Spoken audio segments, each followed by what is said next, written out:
Good morning. Today's topic is first aid. So, what is first aid? First aid is the initial assistance or treatment given to someone who is injured or suddenly taken ill. तो first aid क्या होता है? First aid ऐसे initial assistance होता है। हम लोग ऐसे केयर प्रोवाइड करते हैं इमरजेंसी कंडीशन में, जहाँ पे अगर किसी का इंजरी हो गया है, एक्सीडेंट हो गया या सडन उनको कुछ मेडिकल इमरजेंसी हो गया, तो उस टाइम पे जो हम लोग असिस्टेंस प्रोवाइड करते हैं, जो ट्रीटमेंट प्रोवाइड करते हैं, उसको हम लोग फर्स्ट एड बोलते हैं। तो फर्स्ट एड क्या होता है? The initial process of assessing and addressing the need of someone who is experiencing medical emergency. तो मेडिकल इमरजेंसी की कंडीशन में अगर हम लोग फर्स्ट असेसमेंट जो दे रहे हैं, फर्स्ट ट्रीटमेंट दे रहे हैं, उसको हम लोग फर्स्ट एड बोलते हैं। Allow the non medical expert to quickly determine a person physical condition and the course of treatment. तो जो नॉन मेडिकल प्रोफेशनल है, जो जिनको मेडिसिन के बारे में पता नहीं है, वो अगर उनको फर्स्ट एड के बारे में बता के देते हैं, तो वो ऐसा ट्रीटमेंट कर सकते हैं जो मेडिकल इमरजेंसीज़ में है। Can make a difference to a person's recovery and could save their life.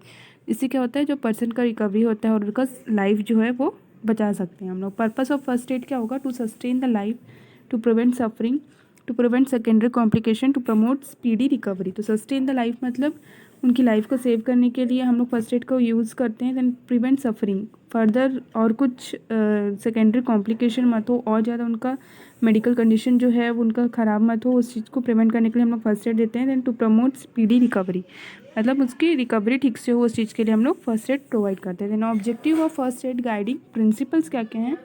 तो इसके 3 P's हैं: prevent further injury, preserve life and promote recovery.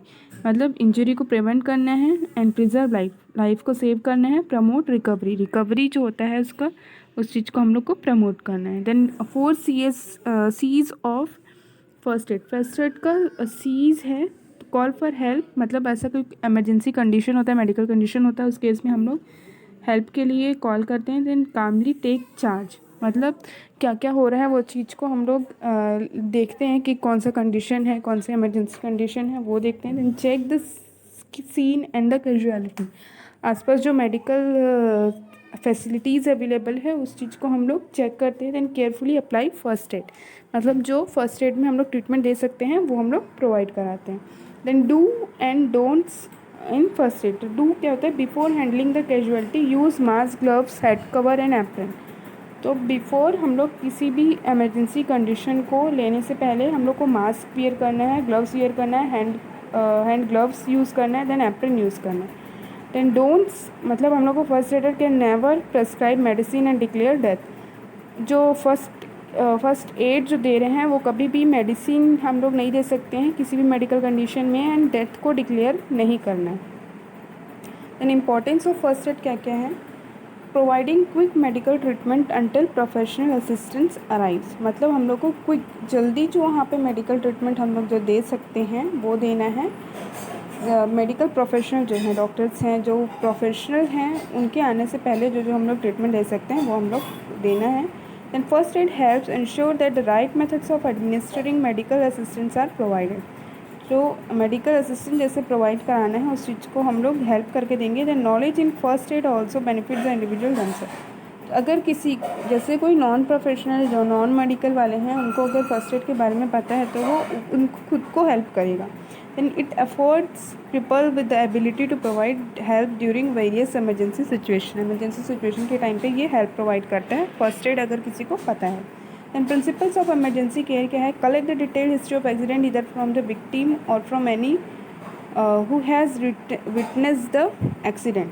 मतलब जहाँ पे एक्सीडेंट हुआ है या इमरजेंसी कंडीशन हुआ है वहाँ पे हम लोग को वहाँ से हिस्ट्री कलेक्ट करना है, फ्रॉम जिसका एक्सीडेंट हुआ है उससे या फिर उसके आसपास जो है उसको। The victim's injury should be examine thoroughly taking note of every symptoms to know the correct diagnosis. तो हम लोग को उनका पल्स जो हो गया, रेस्पिरेशन हो गया, ये सब हम लोग को चेक करने हैं। और जो भी एग्जामिनेशन होता है कि कहाँ पे चोट लगा है, कहाँ पे लग सकता है, कहाँ पे पेन हो रहा है, ये सब चीज़ें हम लोग को करेक्टली डायग्नोस करना है। Then by the help of the diagnosis treat the victim until the doctor arrives और shift the victim to the hospital and aid the patient during transport. तो हम लोग उनको ट्रांसपोर्ट कराना है, जब तक डॉक्टर्स आ नहीं जाते तब तक उनको पोजीशन प्रोवाइड करना है, ट्रांसपोर्ट करना है हॉस्पिटल तक। कॉल द डॉक्टर्स और shift the victim to the hospital. उससे पहले हम लोग को कॉल द इमरजेंसी एम्बुलेंस में या फिर किसी हॉस्पिटल में कॉल करके कैजुअलिटी में बताना है कि कुछ एक्सीडेंट हुआ है या मेडिकल इमरजेंसी है, फायर हो गया है या कुछ भी है। Then as soon as possible so that the patients can recover soon from doctors treatment instead of prolonging the first aid. इससे क्या होगा, उसका जो ट्रीटमेंट होगा जल्दी से स्टार्ट कर सकते हैं। देन गोल्डन रूल्स हैं फर्स्ट एड का। Do first things first, quickly, quietly and without fuse और पैनिक। तो हम लोग को कुछ भी चीज़ करने से पहले पैनिक नहीं होना है, शांति से उस चीज़ को क्विकली, जल्दी से और क्वाइटली उस चीज़ को करके देना है। Then give artificial respiration, breathing has stop every second count. तो अगर ब्रीदिंग कोई पर्सन नहीं ले पा रहा है तो हम लोग उसको माउथ टू माउथ या फिर कुछ ऐसे तरीके से आर्टिफिशियल रेस्पिरेशन प्रोवाइड करना है। स्टॉप एनी ब्लीडिंग, अगर कुछ ब्लीडिंग हो रहे हैं तो उस चीज़ को हम लोग को स्टॉप करना है। देन गार्ड अगेंस्ट और treat for shock by moving the casualty as little possible as handling him gently. तो हम लोग को अगर उनका शॉक की कंडीशन में तो उसको जल्दी से कैजुअलिटी पहुंचाना है। Then do not attempt too much, to do the minimum that is essential to save the life and prevent the condition from worsening. तो हम लोग को ऐसा कुछ ज़्यादा अपने तरीके से ऐसा एफर्ट नहीं लगाना है, जो हम लोग से मिनिमम हो सकता है उस लाइफ को सेव करने के लिए वो चीज़ को हम लोग को करना है। Then reassure the casualty and those around and so help to lessen anxiety. तो हम लोग को क्या करना है, वहाँ पे इमरजेंसी कंडीशन कैजुअलिटी में इन्फॉर्म करने हैं। देन और अदर्स वहाँ पे जो हैं उनसे हेल्प भी ले सकते हैं। Then do not allow people to crowds around as fresh air is essential. तो वहाँ पे हम लोग को भीड़ नहीं लगाना है। Then do not remove clothes unnecessarily, अगर हम लोग को ज़रूरत नहीं है कपड़ों को रिमूव करने का तो वहाँ पे हम लोग को कपड़े नहीं निकालने हैं, क्लाइंट्स का जो रहेगा। Arrange for the removal for the casualty to the care of a doctors hospital soon as possible. हम लोग कैजुअलिटी जल्दी से जाके उनको लेके जाना है।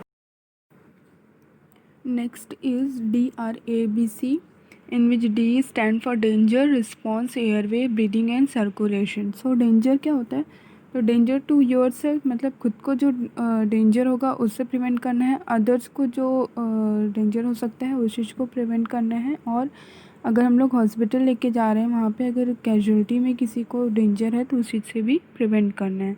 रिस्पॉन्स है gently shake and shout at the casualty, मतलब जहाँ पे इमरजेंसी कंडीशन हुआ है वहाँ पे हम लोग को उसकी बॉडी को शेक करना है, उनको आवाज़ लगा के उनका रिस्पॉन्स चेक करना है। Is the casualty is conscious, मतलब अगर इमरजेंसी में कोई पेशेंट है वो कॉन्शियस है कि नहीं वो चीज़ को चेक करना है। Then is the casualty drowsy और कन्फ्यूज्ड है या ड्राउजी है, कन्फ्यूजन में कुछ आंसर कर रहा है वो चीज़ चेक करना है। Then casualty unconscious but reacting, मतलब अनकॉन्शियस है बट उसको हम लोग टच कर रहे हैं या उनका बुला रहे हैं, उनको आवाज़ दे रहे हैं तो वो रिएक्ट कर रहे हैं। Is the casualty unconscious with no reaction, मतलब कैजुअलिटी जो इमरजेंसी कंडीशन में जो पेशेंट है वो अनकॉन्शियस है, उनका कोई कॉन्शियस नहीं है बट विथ नो रिएक्शन, कुछ रिएक्शन भी नहीं कर रहे हैं।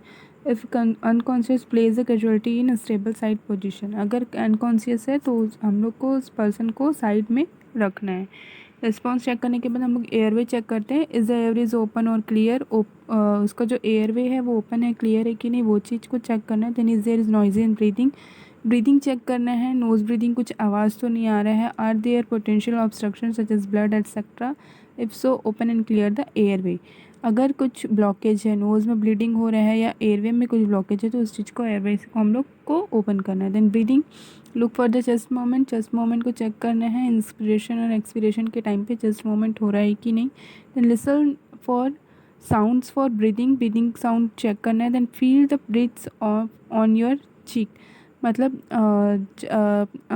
जब हम लोग नोज़ के पास अपना ब्रीदिंग साउंड चेक करते हैं तो ब्रीदिंग हो रहा है कि नहीं प्रॉपरली वो चीज़ को चेक करना है। Then if not breathing give 2 rescue breath, अगर ब्रीदिंग नहीं हो रहा है तो हम लोग उनको 2 रेस्क्यू ब्रीथ प्रोवाइड करते हैं। देन सर्कुलेशन चेक करना है, इसके लिए हम लोग कैरोटिड पल्स चेक करते हैं, स्ट्रॉन्ग है कि नहीं, रेगुलर है कि नहीं, प्रॉपरली सर्कुलेशन जो पल्स हो रहा है वो फील हो रहा है कि नहीं वो चीज़ चेक करते हैं। देन मेजर ब्लड लॉस तो नहीं हुआ है, ब्लीडिंग तो नहीं हुआ है, वो चीज़ को हम लोग चेक करते हैं। Then content of the first aid kit, ये DRABC चेक करने के बाद हम लोग जो फर्स्ट एड किट होता है, किट में क्या क्या होते हैं तो असल ड्रेसिंग के लिए क्या क्या रहता है, 2 अब्जॉर्बेंट कंप्रेस ड्रेसिंग होता है, बैंडेज होता है, देन एडहेसिव टेप होता है, देन स्टेराइल आई ड्रेसिंग होता है, गॉज पैड होता है। देन मेडिकेशन में 2 हाइड्रोकोर्टिकोसोन, 5 एंटीबायोटिक ऑइंटमेंट रहता है, एंटीसेप्टिक वाइप पैकेट्स रहते हैं। ये फर्स्ट एड किट में ये सब जितने भी सामान होते हैं, रोलर बैंडेज है 3 इंच का, 4 इंच का, देन स्टेराइल गॉज होते हैं, ट्रायंगुलर बैंडेज होते हैं, ये सब हम लोग को रखना रहता है। देन इक्विपमेंट्स में tweezers to pull out stings, then one blanket, one breathing barrier, instant cold compressor, scissors होना चाहिए, देन ओरल थर्मामीटर होना चाहिए, then 2 pair of non latex gloves होना चाहिए, ना सेफ्टी पिन होना चाहिए। ये जो है ये सब कंटेंट हम लोग फर्स्ट एड किट में रखते हैं। Thank you.